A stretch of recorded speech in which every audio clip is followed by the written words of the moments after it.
The Council of 12 had made what they considered their greatest mistake in 3,000 cycles. They had invited the humans to join their little galactic peace club. Vex Prime, the Altarian representative, tapped his 6 claws against the polished surface of the council table as he watched the human delegation enter through the main chamber doors. "Look at them," he muttered to his aide, Kronar. "They walk like they own the place already." The humans certainly didn't look like the galaxy's newest nightmare. Their leader, a female called Commander Kane, strode forward with confidence that bordered on arrogance. Behind her walked General Marcus Stone, whose very name had become synonymous with tactical brilliance across 7-star systems. The third member of their delegation was Dr. Amanda Cross, their chief strategist and the woman who had single-handedly rewritten modern warfare theory. "Honored Council," Commander Kane began, her voice carrying just the right amount of respect, mixed with something that made Vex scales itch. "We thank you for this opportunity to discuss our membership in the Galactic Alliance." Supreme Chancellor Kill 7, a being that resembled a cross between a jellyfish and a particularly cranky professor, floated above his designated spot. "The pleasure is entirely ours, Commander Kane. We have followed your species' recent activities with great interest." Recent activities. What a delightfully diplomatic way to describe the systematic dismantling of the Kronar Empire, Vex thought. The Kronars have been terrorizing the Outer Rim for 2 centuries, their massive dreadnoughts crushing anyone who dared oppose them. Then along came humanity, with their ridiculously small ships and their apparent death wish. "We understand there may be some concerns about our methods," General Stone interjected, his weathered face showing the faintest hint of amusement. "We are here to address any questions you might have." "Questions?" Vex nearly laughed out loud. The entire galaxy had questions. Like how a species that had barely mastered faster-than-light travel had managed to turn the Kronar military machine into cosmic scrap metal in less than 6 months. Chancellor Kill 7's tendrils writhed slightly, a sign of nervousness among his species. "Perhaps we could start with a review of your recent engagement with the Kronar forces at the Nexus station." "Ah yes," Dr. Cross spoke up, consulting a data tablet with casual efficiency. "The Nexus engagement. That was particularly educational for all parties involved." Educational. Vex had watched the tactical recordings. The Kronars had surrounded the human fleet with a force 10 times their size, their commanders probably already composing victory speeches. What happened next had been less of a battle and more of a masterclass in controlled violence. The humans had done something no species in recorded history had ever attempted.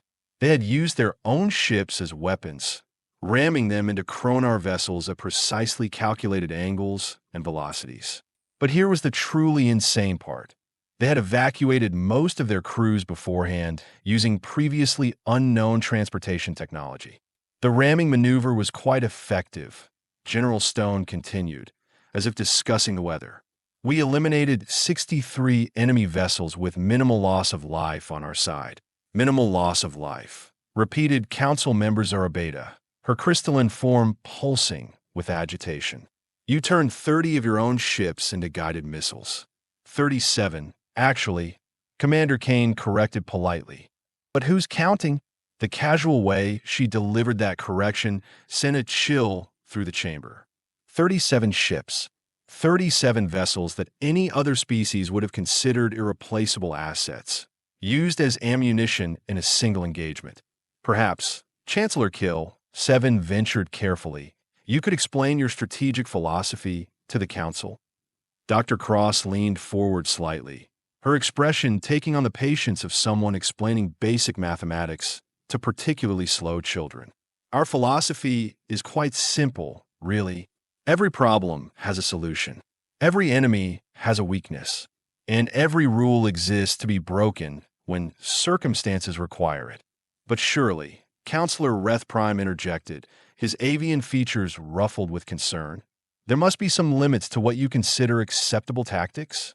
The 3 humans exchanged glances that seemed to contain entire conversations. It was General Stone who finally answered. "Limits are context-dependent, Counselor. For instance, we considered it unacceptable to allow the Kronars to continue enslaving civilian populations." So we removed that possibility. Removed that possibility. Vex had to admire their talent for understatement. The humans hadn't just defeated the Kronar Empire, they had systematically dismantled every aspect of their military infrastructure while somehow managing to minimize civilian casualties. It was surgical precision applied with the subtlety of a supernova. The reports indicate, Chancellor Kill, 7 continued, his voice becoming increasingly strained, that you employed psychological warfare on an unprecedented scale. Commander Kane nodded thoughtfully. Psychological operations are indeed a specialty of ours. We find that defeating an enemy's will to fight is often more efficient than destroying their ability to fight.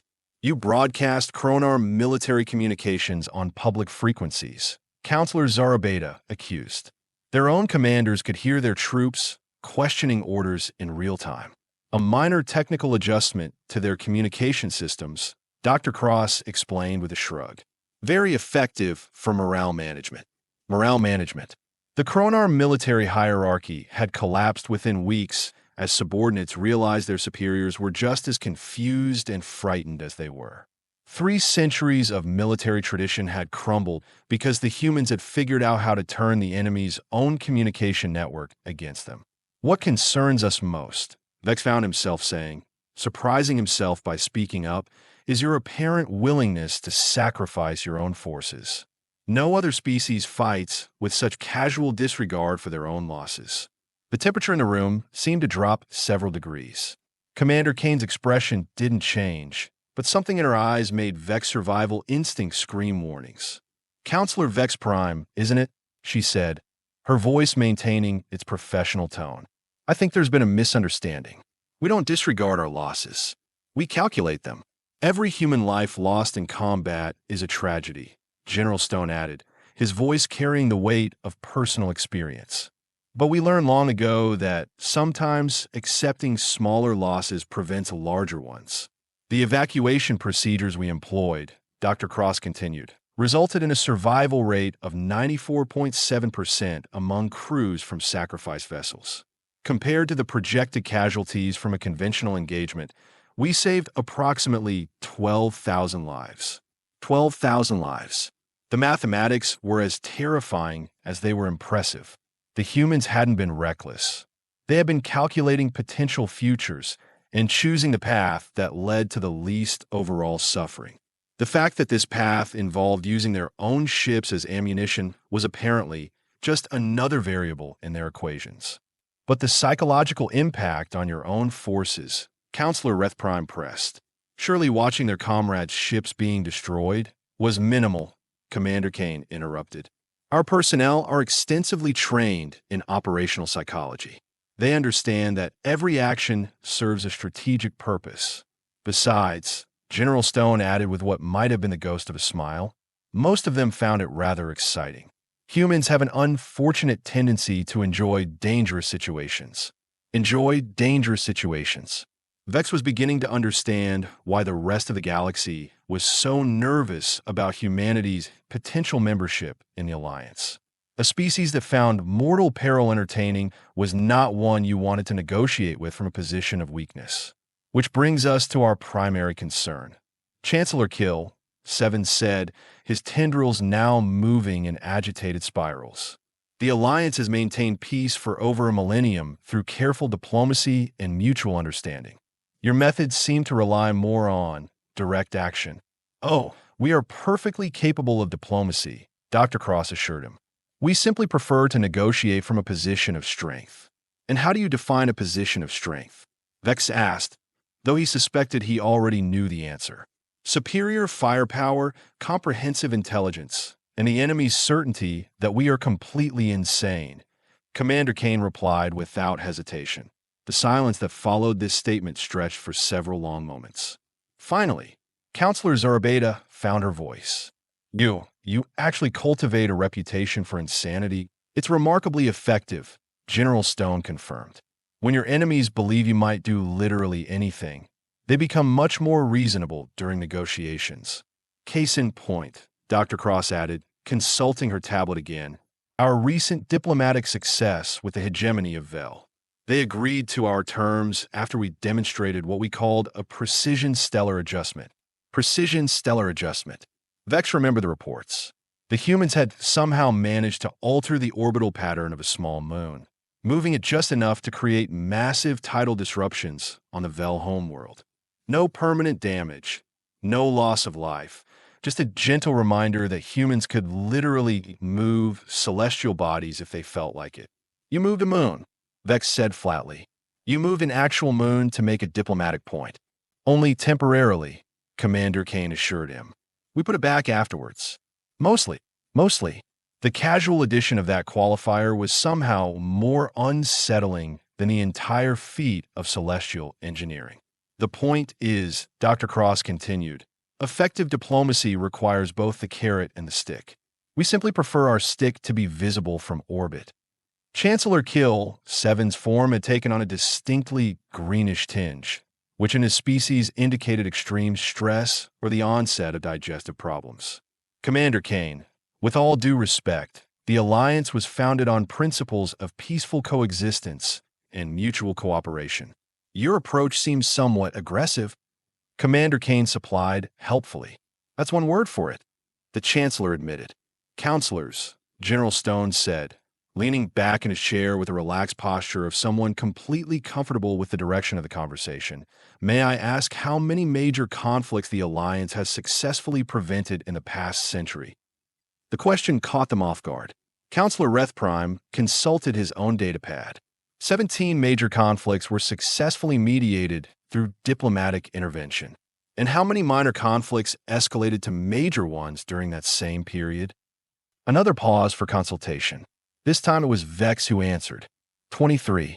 So your peaceful methods have a success rate of approximately 40%, Dr. Cross observed. Impressive, but perhaps there's room for improvement. The math was uncomfortably accurate. The Alliance's diplomatic approach worked less than half the time, but they had been congratulating themselves on their peaceful nature while entire civilizations burned in conflicts they had failed to prevent. Our methods, Commander Kane continued, have a success rate of approximately 97%. The remaining 3% represent situations where we determined that conflict was actually the preferable outcome. You determined that conflict was preferable. Chancellor Kill 7's voice had risen to what might have been a squeak in a species capable of producing such sounds. Sometimes, General Stone explained patiently, a small war prevents a larger one. Sometimes removing a particular threat serves the greater good. And sometimes certain individuals or groups simply need to be stopped before they cause more harm. The Kronar Empire, for example, Dr. Cross added, they have been expanding aggressively for 2 centuries. Our projections indicated they would have enslaved or destroyed 17 civilizations within the next 50 years. So we remove them as a factor. The clinical language didn't disguise the fact that the humans had essentially performed surgery on galactic politics, excising a cancer before it could spread further. But who gave you the right to make such decisions? Counselor Zorabeta demanded, her crystalline form flashing with indignation. The 3 humans exchanged another one of those loaded glances. This time, it was Commander Kane who answered, and her voice carried a note of something that might have been pity. Counselor, with respect, rights aren't given. They are taken by those with the power to exercise them and the will to accept the consequences. The casual way she delivered this fundamental challenge to galactic civilization was somehow more shocking than if she had shouted it. The humans weren't asking for permission to reshape the galaxy according to their vision. They were simply informing everyone else that they had already decided to do so. And what consequences are you prepared to accept? Vex found himself asking. All of them, General Stone replied without hesitation. Every human in our military understands that we are fighting not just for victory, but for the right to be held responsible for our actions. We don't hide behind committees or claim we were following orders. We choose, we act, and we accept the results. The weight of that statement settled over the chamber like a heavy blanket. Here was a species that had embraced something the rest of the galaxy had spent millennia trying to avoid: personal responsibility on a civilizational scale. Which brings us to the question of Alliance membership, Dr. Cross said, her tone suggesting they were finally getting to the real business of the meeting. We believe our methods and your goals are more compatible than you might initially think. How so? Chancellor Kill, Seven asked, though he sounded like someone asking about the symptoms of a particularly unpleasant disease. You want peace, Commander Kane explained. We want stability. Peace is what happens when everyone is too afraid to fight. Stability is what happens when the consequences of fighting outweigh any possible benefits. We propose a partnership, General Stone continued. You handle the diplomacy, the cultural exchange, the infrastructure development. We handle the individuals and groups who think they are above such civilized behavior. A division of labor, Dr. Cross added helpfully. You build the garden, we eliminate the weeds.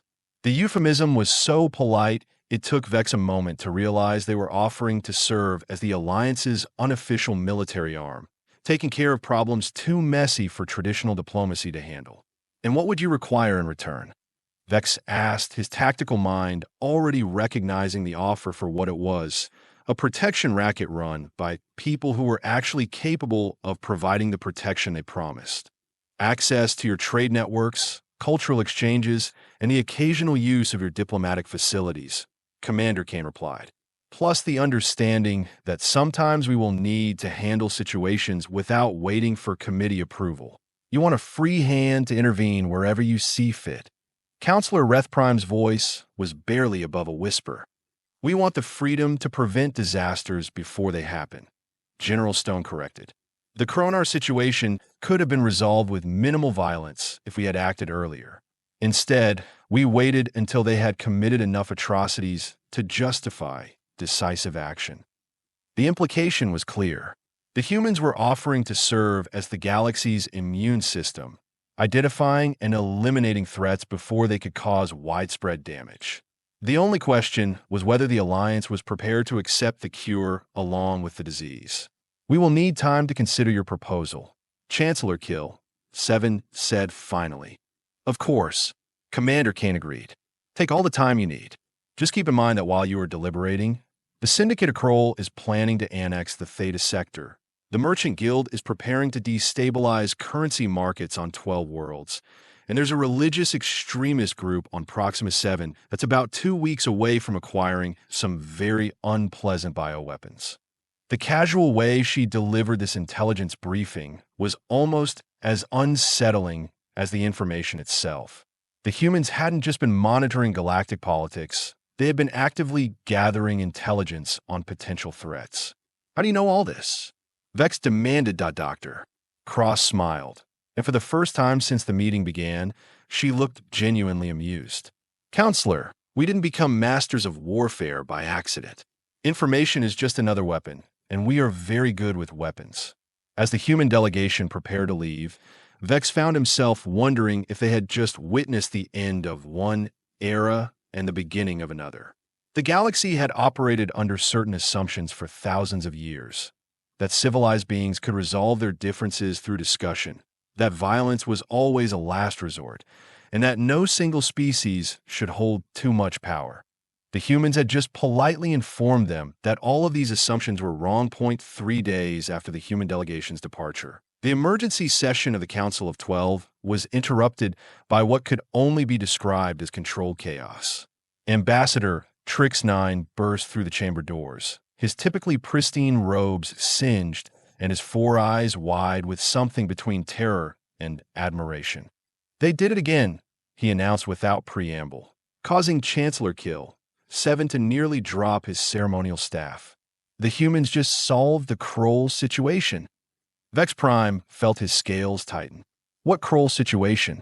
The annexation of Theta Sector isn't supposed to happen for another. It's not happening at all.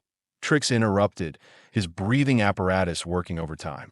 The entire Syndicate of Kroll just surrendered, unconditionally, to a single human ship. The chamber fell silent except for the gentle humming of the life support systems. Counselor Zarabeda's crystalline form flickered through several colors before settling on a particularly alarming shade of orange. One ship, she managed. The Syndicate has over 300 vessels in their battle fleet. Tricks corrected. Past tense. They had 300 vessels. Now, they have 300 very expensive pieces of modern art. Ambassador Trix activated the main display screen, showing tactical recordings that made absolutely no sense according to conventional military doctrine. A single human vessel, barely larger than a standard courier ship, had approached the massive Kroll armada. What happened next defied every principle of space combat known to galactic civilization. The human ship transmitted a simple message. Trix continued, his voice taking on the tone of someone reciting a particularly unbelievable fairy tale. Quote, "Surrender now, or we demonstrate why your weapons don't work anymore." End quote. And Vex prompted, though he suspected he already knew the answer. The Kroll Syndicate, being who they are, responded with immediate and overwhelming firepower. Every weapon system in their fleet opened fire simultaneously. The display showed the moment of truth.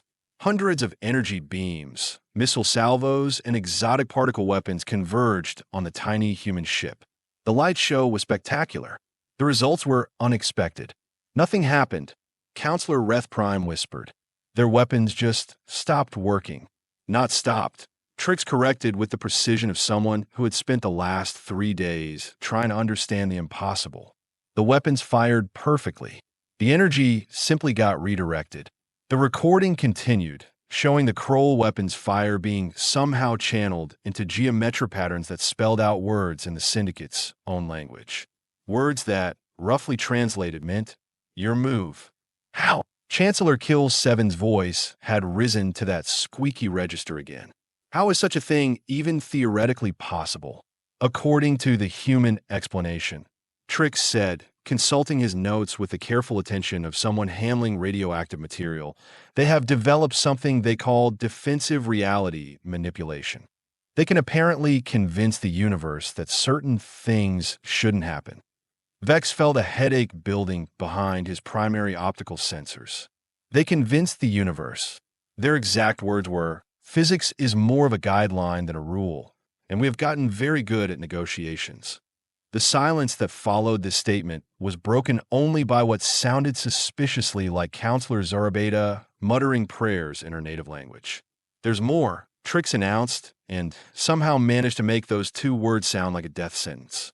After demonstrating their defensive capabilities, the humans offered the Kroll Syndicate a choice: immediate surrender with full amnesty for past crimes, or a demonstration of their offensive capabilities. And they chose surrender, Vex guessed.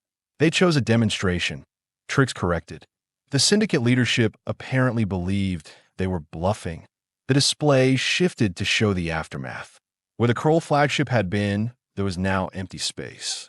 Not debris, not an explosion, not even residual energy signatures.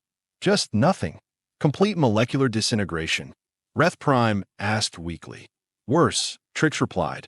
According to our sensors, the ship was translated into a parallel dimension where it never existed. The humans literally convinced reality that the flagship was a mistake that needed to be corrected. Vex's tactical mind was struggling to process implications that seemed to stretch far beyond conventional military theory. What happened to the crew? That's the truly terrifying part, Trix said, his voice dropping to barely above a whisper. They are fine. The humans extracted the entire crew microseconds before the translation, deposited them safely on the nearest inhabited world, and included a note explaining that their employer no longer existed. A note? Chancellor Kill, 7 repeated. Handwritten, apparently, with an apology for any inconvenience caused and a recommendation for a good grief counselor. The display showed the mentioned note, written in neat script that somehow managed to be both polite and absolutely terrifying. It ended with, "Best wishes for your future endeavors.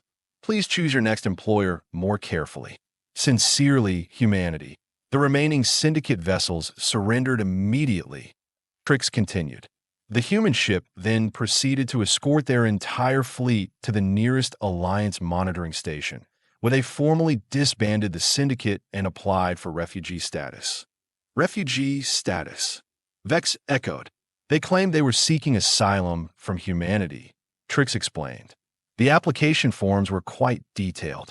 Apparently, the Kroll have developed a very healthy respect for human problem-solving methods.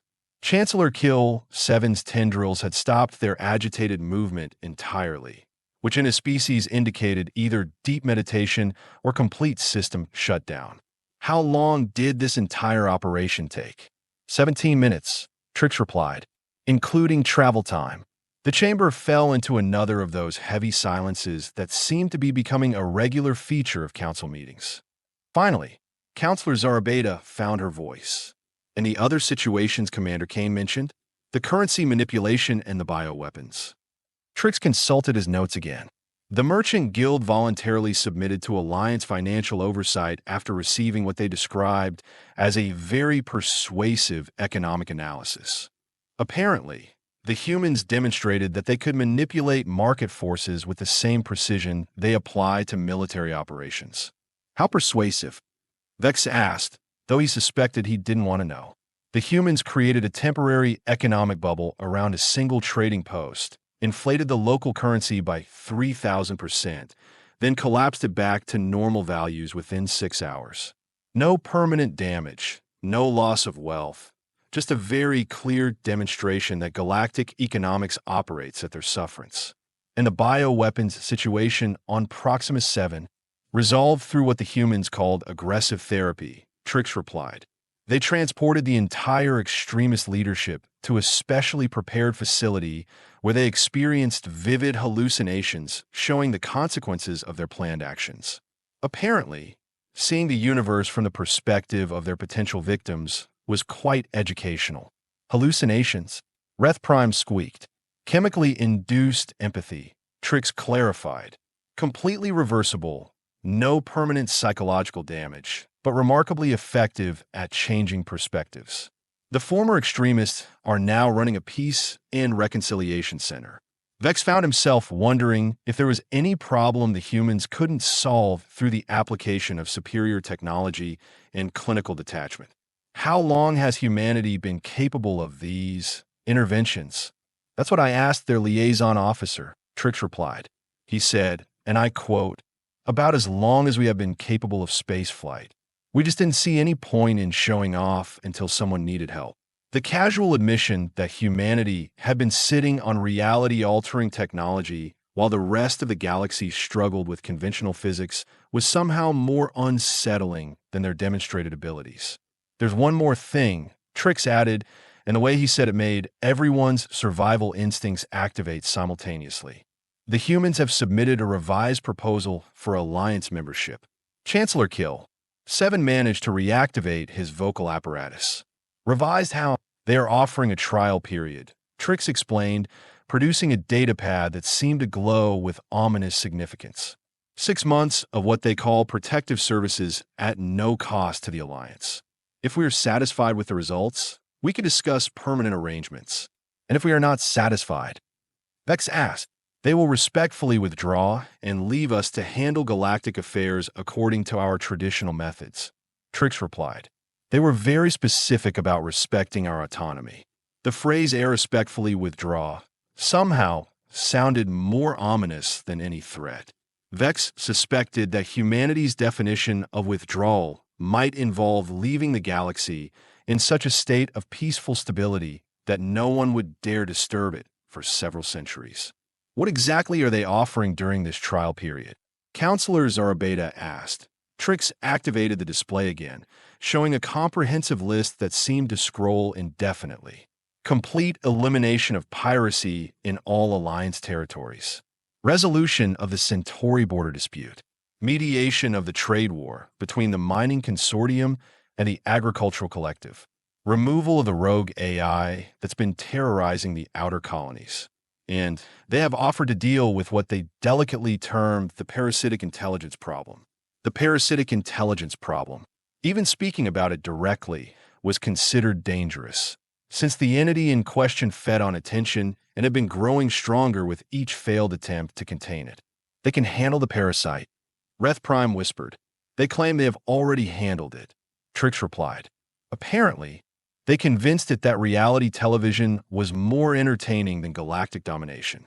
It's now producing holographic entertainment programs on a remote world and seems quite content with its new career. Vex tried to imagine the conversation that had led to that particular resolution and found his mental processes simply refusing to cooperate. The proposal includes a guarantee, Trix continued. If any Alliance member is dissatisfied with human methods, they can request alternative approaches. The humans will adapt their techniques to local preferences and cultural sensitivities. How thoughtful of them.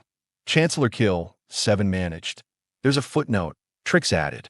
Quote, please note that alternative approaches may be less efficient and could result in delayed problem resolution. Humanity accepts no responsibility for consequences arising from suboptimal methodologies requested by client civilizations. End quote. The diplomatic language couldn't disguise the underlying message. Humanity would solve problems their way, or they would solve them slowly and messily. But either way, the problems would be solved. What do they want in return for this trial period? Vex asked. Nothing, Trix replied.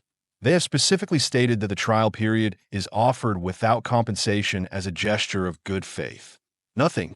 Zara Beta's crystalline form flickered skeptically. There must be some condition. Only one, Trix confirmed. They request that we observe their methods carefully and provide honest feedback.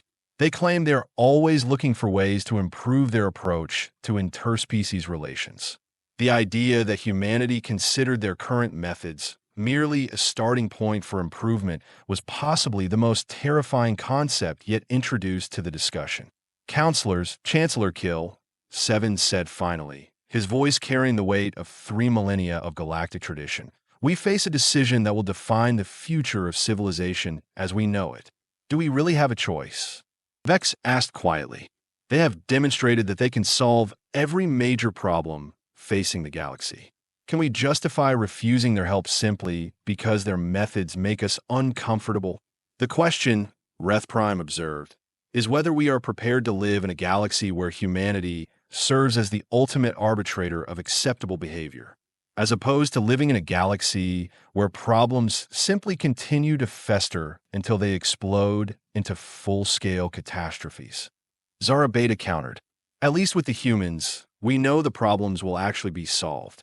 The debate continued for several hours, but Vex suspected the outcome had been predetermined the moment Commander Kane had casually mentioned moving a moon. The Alliance could accept humanity's protection, or they could continue pretending that their traditional methods were adequate for the challenges facing galactic civilization. When the vote was finally called, it was unanimous. The Council of 12 voted to accept humanity's trial offer, marking the end of one era and the beginning of another. As the session concluded, Vex found himself wondering what future historians would make of this moment. Would they record it as the day the galaxy finally found peace, or as the day galactic civilization surrendered its independence to a species that treated physics as a suggestion? Perhaps both, he thought. After all, in humanity's universe, contradictory things seem to happen with remarkable frequency. 3 months later, Vex received a report that perfectly summarized the new galactic reality. Piracy had been eliminated not through military action, but because the humans had convinced every pirate in the galaxy that legitimate employment was more exciting than robbery. The Centauri border dispute had been resolved when both sides realized their territorial claims were irrelevant in a universe where humans could apparently relocate entire star systems. The rogue AI had been convinced to pursue a career in abstract mathematics rather than genocide. And somehow, impossibly, the galaxy was more peaceful than it had been in recorded history. The humans had kept their promise. They had solved every problem, respected every cultural preference, and maintained the Alliance's autonomy in all matters except those involving actual threats to galactic stability. They had also, Vex realized, fundamentally altered the nature of existence itself. In humanity's galaxy, problems didn't fester into catastrophes because problems simply weren't allowed to exist long enough to become catastrophic. That IT was efficient, effective, and absolutely terrifying in its implications. But it worked, and perhaps, Vex thought as he filed his final report on humanity's trial period, That was all that really mattered. The galaxy had found its guardians, even if those guardians happened to be a species that treated the impossible as merely another engineering challenge. The age of human stewardship had begun, and the universe would never be the same. Humanity had indeed become the reluctant masters of warfare, but in the end, they had mastered war so completely that war itself had become obsolete. It was, Vex admitted, a very human solution to the problem of conflict. Make conflict itself impossible, then act. Surprised when everyone else found their methods unusual. The galaxy was in good hands, even if those hands occasionally moved moons to make diplomatic points.